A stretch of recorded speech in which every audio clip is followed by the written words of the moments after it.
안녕 지니어스 친구들, 한 주 동안 또 잘 지냈어?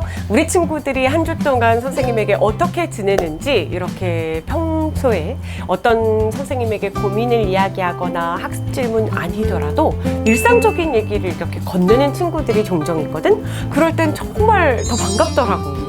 예를 들면 선생님 지금 이 시각 저희 집 하늘이에요 이러면서 노을을 찍어 올리기도 하고 이런 친구들이 있어서 정말 이 친구들이 이렇게 지내는구나, 그리고 이 친구는 집에서 이런 하늘이 보이는구나 이러면서 막 공감되고 가까워지고 이런 느낌도 들거든. 가끔 시간 있을 때 선생님에게도 그런 글 나눠줘. 자, 오늘 올라온 또 친구는 닥땡현 친구가 있었어. 안녕하세요. 저는 유쌤 내신 강의 열심히 듣고 있는 닥땡현입니다. 강좌평 올리고 국어 공부하다가 부모님이 집에 들어오시면서 국어 비법서를 가지고 오셨어요. 잘 받았습니다. 내용이 정말 많고 좋아요. 이 행복 언제까지 갈지 고민이에요. 그리고 내신 강의 완강 거의 다 해가는데 다음엔 어떡할까 고민이에요. 유쌤 감사해요. 유쌤 파이팅. 절대지존 유쌤 막 이렇게 썼는데 비법서는 잘 읽어봤어?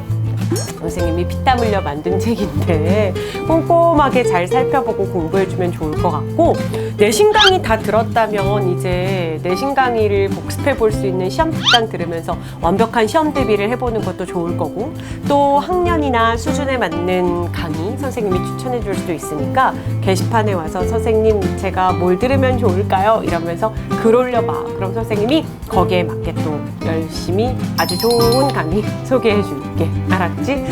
행복했으면 좋겠네. 선생님 이 행복 언제까지 갈지 고민이에요. 그랬는데 행복은 쭉 이어져야 한다 라고 생각해. 알았지? 힘내줘. 그 다음 친구는 이땡정 친구인데, 안녕하세요 선생님, 저 이번에 중2 되는 이원정입니다. 이름을 말했네.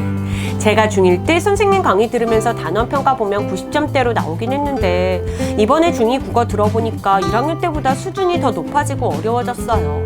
2학년 때는 본격적으로 내신에 들어가는데 어떡하죠? 2학년 국어 잘할 수 있는 방법 알려주세요 선생님. 내신 강의에서 다 말해주고 있잖아요.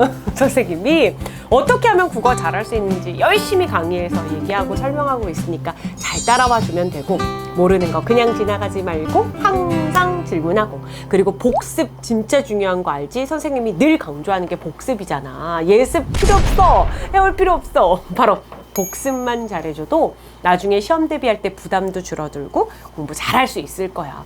2학년 첫 국어 시험 봤을 텐데 어떻게 잘 봤어? 선생님이 열심히 응원하고 있으니까 2학기 때는 100점 쭉쭉쭉 이어가도록 한번 해보자.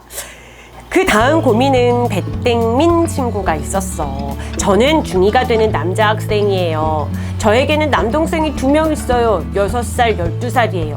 저의 고민은 제가 별로 잘못된 행동을 하지도 않았는데 부모님께서 맏형이 모범을 보이라고 말씀하시는 거예요. 저는 아무런 행동을 하지도 않았는데 싸움만 나면 저한테 좀 참으라고 하고, 무슨 일만 생기면 저에게 모범을 보이라고 말씀하세요. 정말 제가 부족한 형일까요? 이렇게 올렸어. 안쓰러워. 일단 부족한 형 아니야.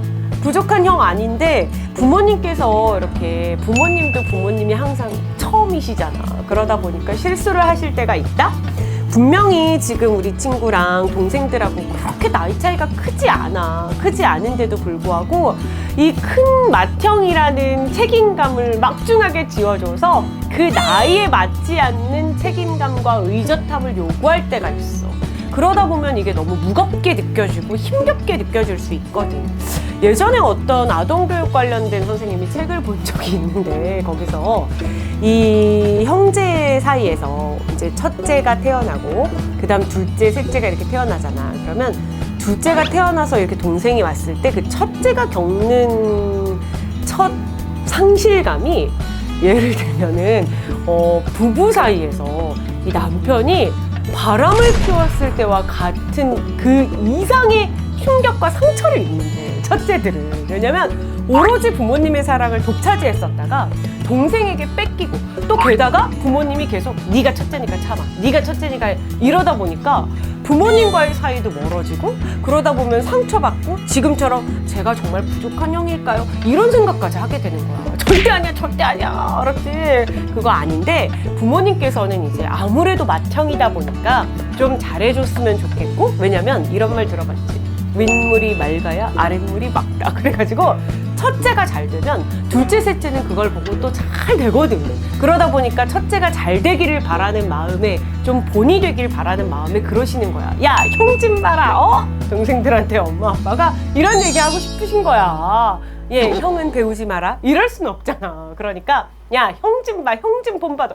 나중에 이런 얘기 할 만큼 부모님께서 원하시는 모습대로 조금 너무 상처받지 말고 그저 열심히 묵묵히 자기 할 일 잘하면서 동생들에게 이렇게 약간 마음을 더 넓게 갖는 연습을 좀 해봤으면 좋겠어. 에이, 왜 나만 미워해 하지 말고, 그래, 네가 내 동생이니까 내가 받아준다. 아, 그래, 내가 형이니까 너 봐준다. 약간 이런 식의 넓은 마음을 갖는 연습을 좀 했으면 좋겠고, 힘들 때 있으면 선생님한테 와서 선생님이 토닥토닥 해줄게. 알았지? 걱정하지 마. 부족한 형 아니야. 힘내고 부모님한테 진짜 솔직한 마음 담아서 어버이날 때 부모님 감사합니다 쓰고 마지막에 근데 저만 혼내실 때 저도 속상해요 이렇게 한마디만 남기면 부모님이 아차 싶으실 수도 있어.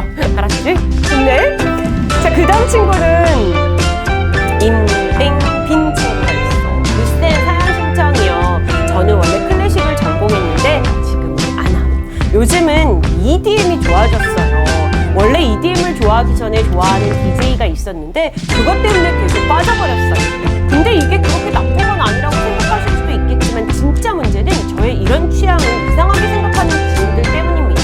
제 친구들한테도 혹시 EDM 좋아하냐고 물어보니까 돌아오는 답변은 형식적인 가끔은 좋지. 제 엄마한테도 말하니까 별로 싫어하시더라고요.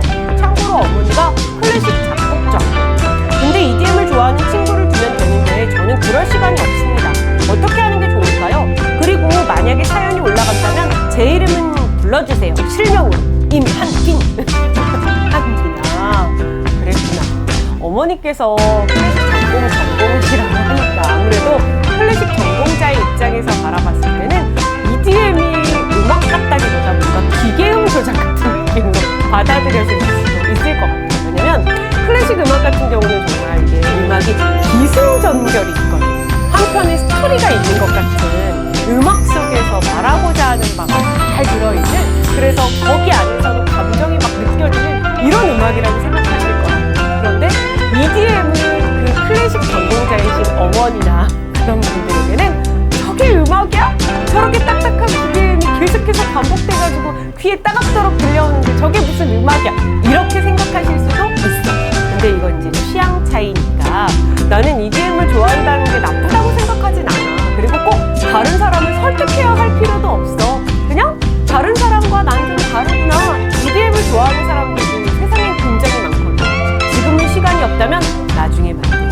그런 사람들 만나서 그 사람들과 따박 많은 얘기를 나누면 또 굉장한 공감대를 형성할 수 있을 거야. 지금은 그 사람들과 친해지기 전까지, 유대감을 갖기 전까지 열심히 자기 공부하면서 EDM으로 스트레스 풀고 좋아하고 또 이런 작곡 쪽에 조금 소질이 있다면 작곡해보는 것도 좋지 않을까? 이런 EDM으로 작곡해가지고 굉장히 또 멋지게 성공하는 사람들도 많이 있잖아. 그러니까 선생님 생각에는 이거 나쁘지 않다고 생각하는데 언제 한번 어떤 EDM을 좋아하는지 선생님에게도 추천해 줄래?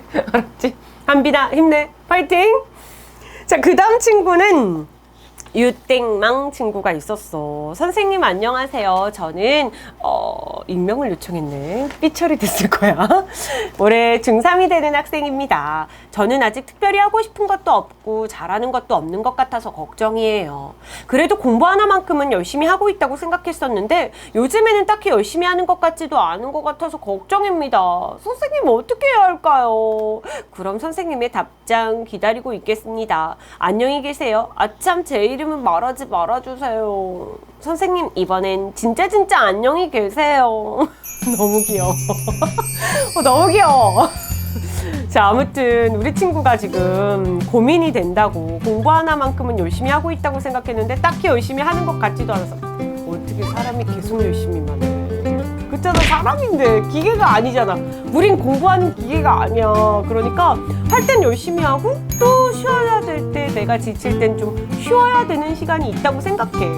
선생님도 매달 계획을 이제 세운단 말이야. 근데 계획을 세워서 내가 요 달에는 몇 강의 정도 촬영을 할 거고 뭘 할 거고 뭐 이런 계획을 구체적으로 세우거든. 근데 그 계획을 세울 때 약간의 그 플러스 마이너스 약간의 그런 요소들을 만들어 놓기는 해. 뭐냐면 내가 컨디션이 정말 좋아가지고 하루에 막 5강, 6강, 7강 막 쭉쭉 찍을 수도 있지만 어떨 때는 몸의 컨디션이 따라주지 않아서 또는 막 웃음이 잘 나오지 않아가지고 오늘은 3개밖에 못하겠다 이런 날도 있기 때문에 계획을 세울 때 그런 걸 미리 다 감안하고 세우거든. 그러니까 공부를 열심히 해서 정말 잘 될 때도 있지만 그렇지 않을 때도 있으니까 너무 불안해하지 않았으면 좋겠고, 공부가 안 되는 날이 일주일 이상, 열흘 이상, 한 달 이상 간다. 그건 좀 문제야. 그러면 안 되니까 그 정도만 아니라면 조금씩 스스로에게 약간 채찍도 가고 당근도 줘가면서 열심히 해나가면 돼. 그러니까 너무 스트레스 받지 말고 내가 오늘 한 공부 플래너에 한번 좀 써보기도 하고 아니면 이렇게 기록해가지고 스마트폰에다 적어놓기도 하고 하면서 내가 한 주 동안 뭐 했나 이렇게 좀 살펴보는 것도 좋을 것 같아. 알았지? 힘내, 기운내, 또닥또닥. 알았지? 자, 그 다음 친구는 또 가볼게. 정땡빈 친구. 안녕하세요, 유쌤. 저는 흐물흐물 녹초가 된 중3 정수빈입니다. 괄호 탈진. 이렇게 썼어. 요즘 코로나 때문에 안전한 곳은 거의 없는데 괄호 이렇게 썼네. 잘 지내고 계신가요, 유쌤? 크크. 오늘은 고민 상담을 해주신다고 하시기에 다른 데서 함부로 물어보고 다니기 좀 복잡한 고민을 가져왔어요. 혹시 국어와 관련은 좀 없는 듯한, 사실 좀 많이 없어요. 그래도 괜찮으실까요? 그럼. 사실 이제 중3이 되다 보니 좀 피곤한 현실 문제에 자주 부딪히는 것 같아요. 특히 입시와 진로 부분에 대해서 말이죠.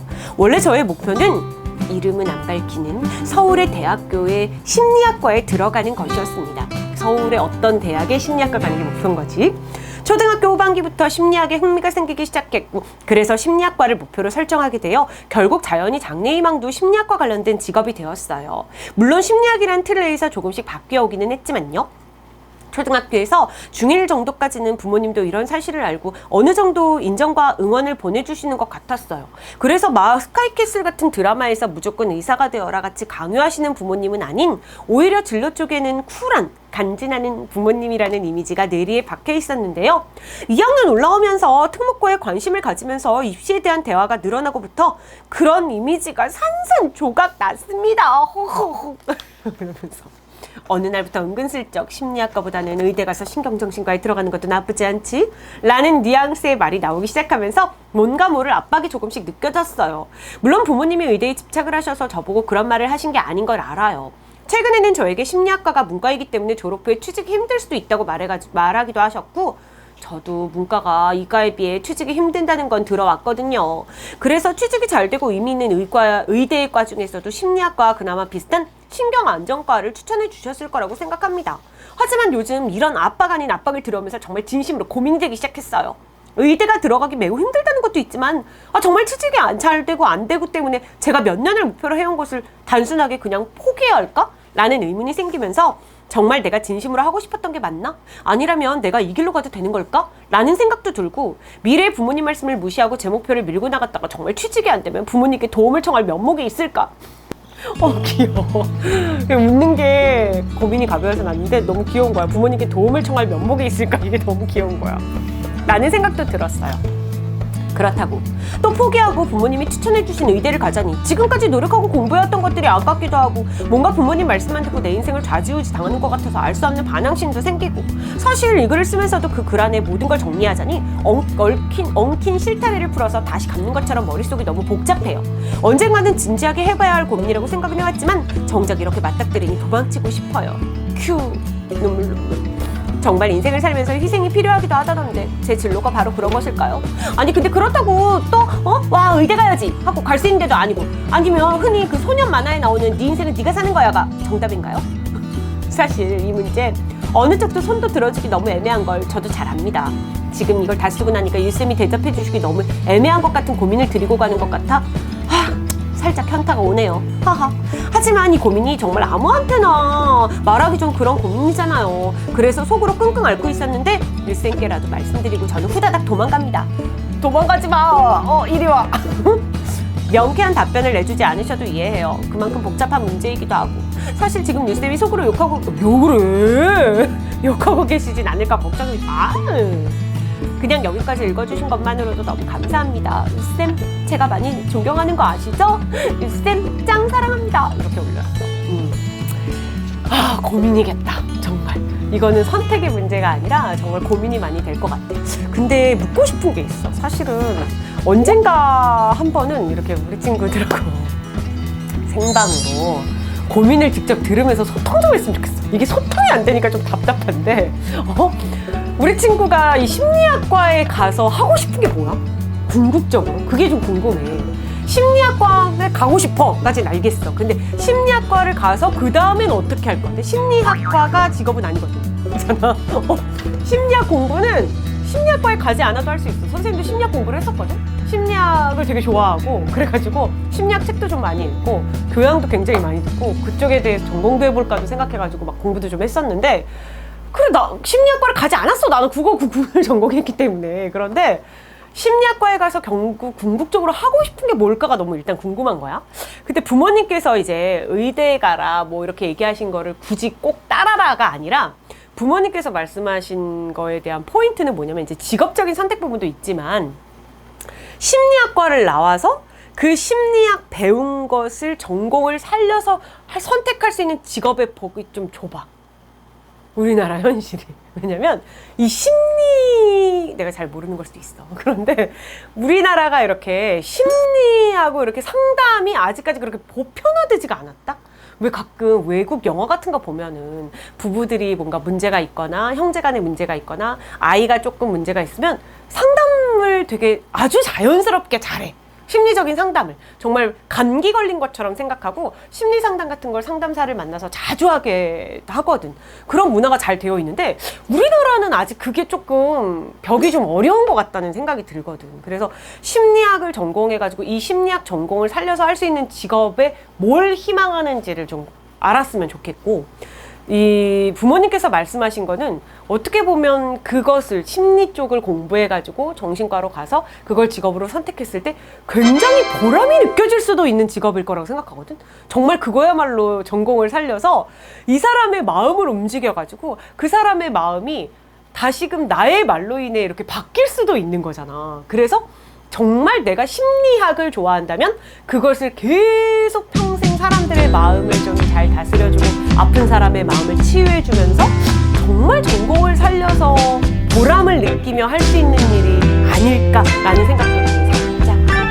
그래서 지금 선뜻 뭘 선택해라, 부모님 말씀을 들어라, 뭐 심리학과를 꼭 가라, 이게 아니라 내가 심리학과를 가서 뭘 하고 싶은지 그걸 일단 생각해봤으면 좋겠고, 어떤 직업을 선택하고 싶은지, 내가 진짜 배운 걸 활용할 수 있는가, 그거에 대한 고민을 해봤으면 좋겠어요. 솔직히 얘기하면 지금 우리나라 현실이 대학에서 전공한 학과대로 취업을 하는 사람이 별 많지 않아. 정말 그렇거든요. 의대 쪽은 당연히 의사로 이어지지. 그런데 그렇지 않은 다른 뭐 이과도 마찬가지고 문과도 마찬가지고 그 전공을 살려가지고 할 수 있는 직업이 이렇게 선생님처럼 국어를 배워가지고 정말 열심히 4년 동안 전공한 거 가지고 이렇게 하지 않는 한 대부분은 그렇지 않아요. 그러니까 심리학을 공부하면 내가 꼭 선택할 수 있는 직업이 뭔가에 대한 고민과 거기에 대해서 좀 정보를 찾아보았으면 좋겠어. 알았지? 응? 네.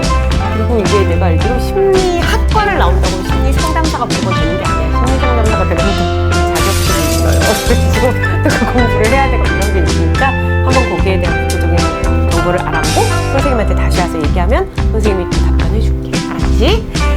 아휴, 힘내. 부모님 말씀이라고 일단 귀 닫지 말고 부모님의 말씀에도 다 일리가 있는 부분이 있으니까 그러셔서 그러시겠다라고 좀 이해해보는 것도 좋을 것 같고.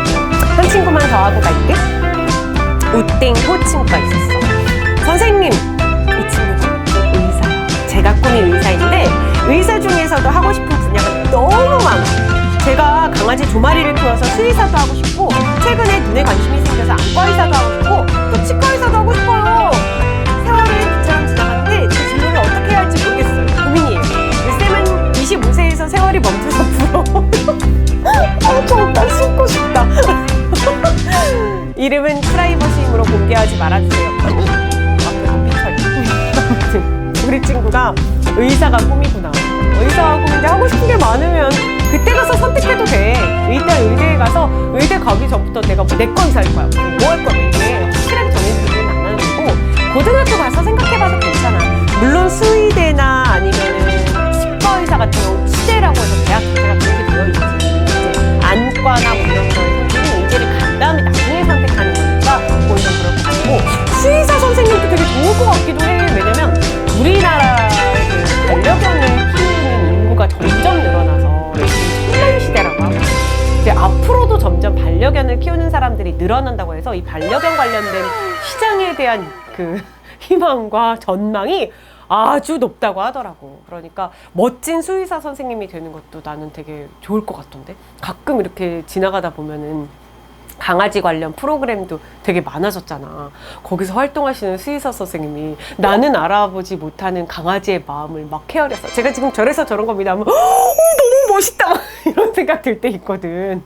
그런 것도 되게 멋질 것 같고 그러니까 말 못하는 짐승들이 또 어떤 아픔이 있나 이런 것들을 헤아려주는 수의사 선생님도 멋질 것 같고 뭐 안과 의사 선생님도 멋있을 것 같고 치과 의사도 마찬가지고 잘할 수 있는 게 뭘까 생각하면서 시간을 두고 결정하고 고민하면 될 것 같아. 시간이 빛처럼 빠르다고 했지만 그 정도는 아니야. 그러니까 천천히 곰곰이 생각해 보길 바랄게.